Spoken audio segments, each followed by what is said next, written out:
125% of 5, remember percent is just divided by 100, so we could read that as 125 divided by 100 times 5. Now we should definitely reduce a common factor of 25 in the fraction, and we'll go ahead and do that right after the intro.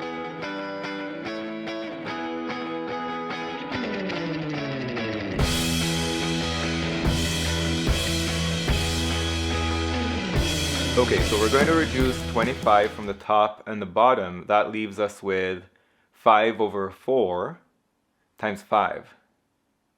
Well, 4 over 4 times 5, that's just 5. And we have another 1 over 4, or a quarter of 5, which is 1 1/4. So, final answer, 5 plus 1 1/4 is 6 1/4. If you found this video useful, go to quantreasoning.com for a lot more where that came from. You should also click that like button and let me know in the comments below what you'd like me to make future videos about. And of course, if you haven't yet subscribed, go ahead and do that and click that bell below so you get notified about future videos. See you next time.